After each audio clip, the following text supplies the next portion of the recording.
Assalamualaikum warahmatullahi wabarakatuh. Selamat pagi anak-anak. Salam sejahtera bagi kita semua. Gimana nih kabar kalian? Semoga sehat-sehat semua ya. Apakah ada yang tidak masuk hari ini? Alhamdulillah. Sebelum kita memulai pembelajaran, alangkah baiknya kita berdoa terlebih dahulu. Berdoa dimulai. Berdoa selesai. Bertemu lagi dengan Ibu di mata pelajaran Dasar-dasar konstruksi bangunan dan teknik pengukuran tanah. Ada yang masih ingat gak nih? Materi sebelumnya kita belajar tentang apa? Ya, betul sekali, tentang alat ukur tanah. Apa sih alat ukur tanah itu? Ada yang tahu? Ya, betul sekali Farhan. Alat ukur tanah yaitu alat ukur yang dipergunakan untuk mengukur jarak dan ataupun sudut. Fungsi dari alat ukur tanah itu banyak sekali. Betul seperti apa yang dikatakan oleh Farhan, yaitu sebagai mengukur perbedaan ketinggian tanah, mengukur ketinggian bangunan, dan sampai sebagai pengamatan matahari. Sebelum kita masuk ke pembelajaran, apakah ada yang ingin ditanyakan? Ya, silahkan Pika. Pertanyaan Pika tadi berhubungan dengan apa yang akan kita pelajari hari ini, yaitu tentang prosedur pengoperasian jenis-jenis peralatan survei dan pemetaan. Untuk mengetahui lebih detail, yuk simak PPT yang akan Ibu sampaikan. Kita akan belajar tentang prosedur pengoperasian jenis-jenis peralatan survei dan pemetaan. Kita akan membahas jenis-jenis peralatan dan prosedur pengoperasian. Alat ukur sendiri banyak sekali jenisnya. Namun, pada kali ini kita akan mengkategorikan menjadi dua. Yang pertama, alat ukur jarak, dan yang kedua, alat ukur sudut. Untuk mengetahui lebih detail, langsung saja pada poin pertama, alat ukur jarak. Meteran atau sering disebut dengan pita ukur. Mengapa disebut demikian? Karena pada umumnya, meteran ini berbentuk pita dengan panjang tertentu. Fungsi utama dari meteran ini adalah untuk mengukur jarak atau panjang. Cara menggunakan alat ini relatif sederhana. Cukup dengan merentangkan meteran dari ujung satu ke ujung lain dari objek yang diukur. Namun demikian, untuk hasil yang lebih akurat, cara menggunakan alat ini sebaiknya dilakukan oleh dua orang.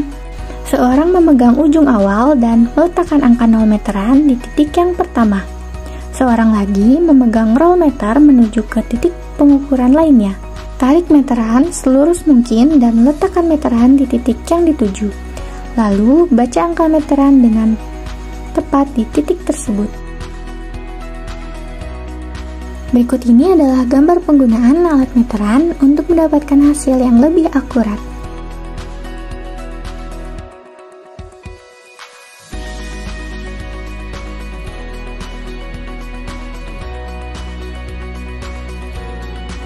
Rambu ukur. Rambu ukur adalah alat yang terbuat dari kayu atau campuran aluminium yang diberi skala pembacaan. Fungsi utama dari rambu ukur adalah untuk mempermudah atau membantu pengukuran benda tinggi antara garis bidik dengan pengukuran tanah. Cara menggunakan rambu ukur. Yang pertama, atur ketinggian rambu ukur dengan menarik batangnya sesuai dengan kebutuhan, kemudian kunci. Kedua, letakkan dasar rambu ukur tepat di atas tengah-tengah patok atau titik yang akan dibidik. Ketiga, usahakan rambu ukur tersebut tidak miring atau condong ke depan, belakang, kiri, dan kanan, karena bisa mempengaruhi hasil pembacaan. Berikut ini adalah gambar penggunaan rambu ukur.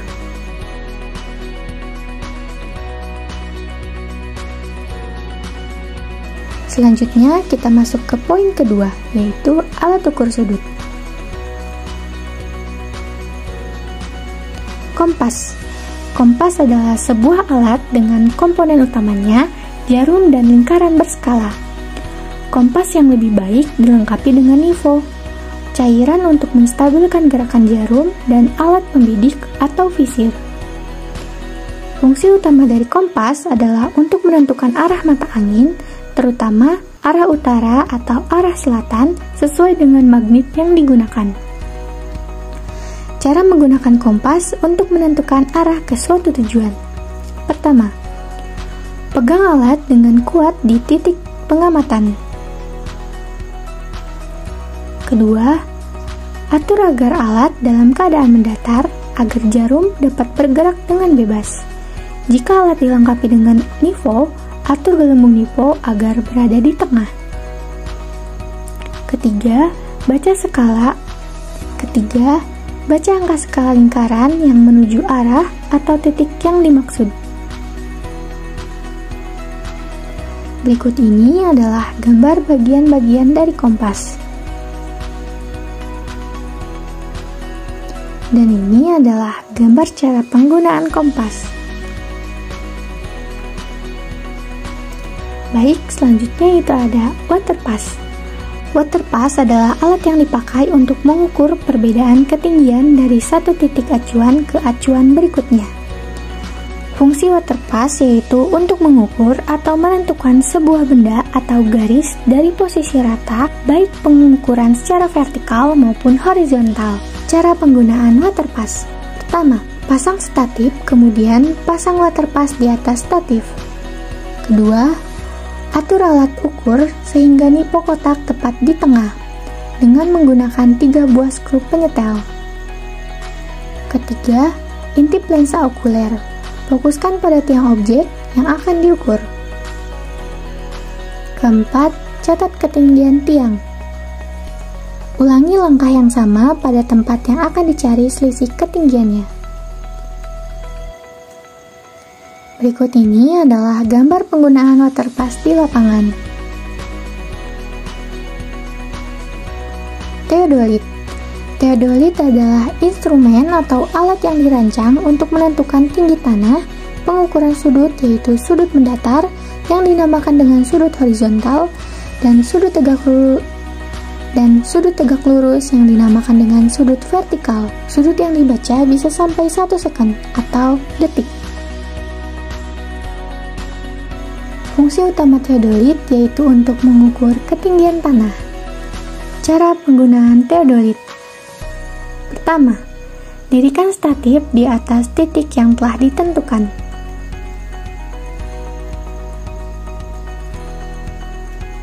Kedua, pasang theodolit di atas statif, kemudian kencangkan kunci.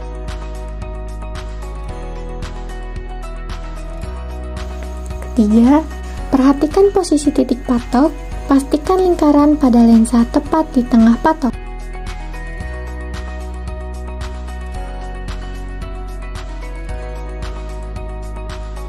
Keempat, seimbangkan posisi alat dan pastikan gelembung nippo tabung berada di tengah.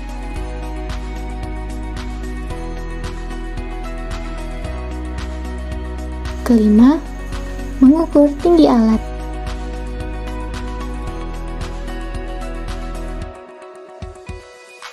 Keenam, tempatkan rambu ukur tepat di atas titik yang akan dibidik, kemudian seimbangkan posisi rambu.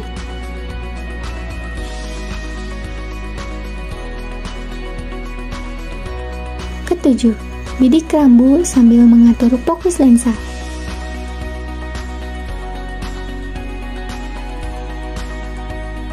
Kedelapan, perhatikan pada lensa okuler. Kesembilan, perhatikan pada bacaan sudut.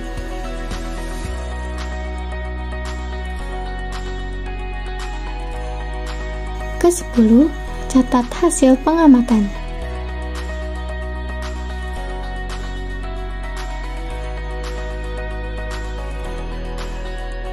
Oke anak-anak, tadi Ibu sudah menjelaskan tentang prosedur pengoperasian, jenis-jenis peralatan survei, dan pemetaan. Sekarang Ibu mau tes fokus kalian. Untuk yang fokus pasti bisa menjawab pertanyaan dari Ibu. Pertanyaan pertama, alat ukur tanah dikategorikan jadi berapa? Ya, betul sekali.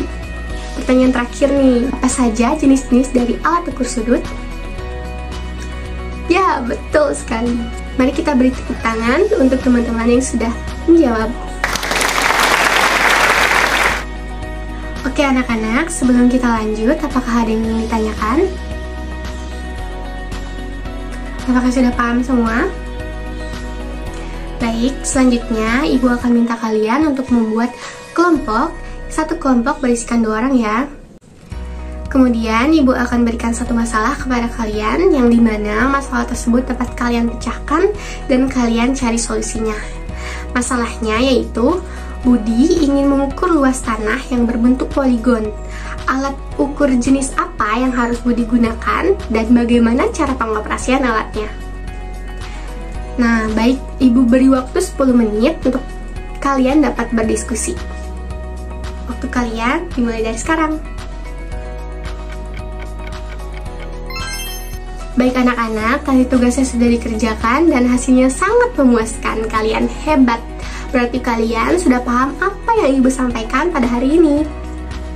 Nah, pesan Ibu di rumah, jangan lupa diulangi ya pembelajarannya agar kalian tidak lupa. Karena mengulang pelajaran merupakan bentuk disiplin untuk memotivasi kalian agar kalian dapat mencapai cita-cita kalian. Nah, jadi kesimpulan dari pembelajaran hari ini yaitu bagaimana cara pengoperasian jenis-jenis peralatan survei.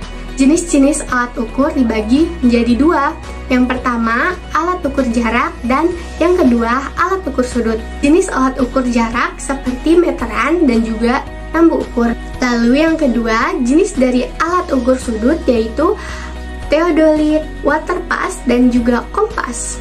Sebelum kita menutup pembelajaran hari ini, alangkah baiknya kita berdoa terlebih dahulu agar apa yang kita pelajari hari ini dapat bermanfaat bagi kita semua. Berdoa dimulai.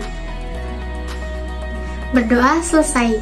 Baik, cukup sekian dari saya. Kurang lebihnya mohon maaf. Sampai ketemu lagi. Wassalamualaikum warahmatullahi wabarakatuh.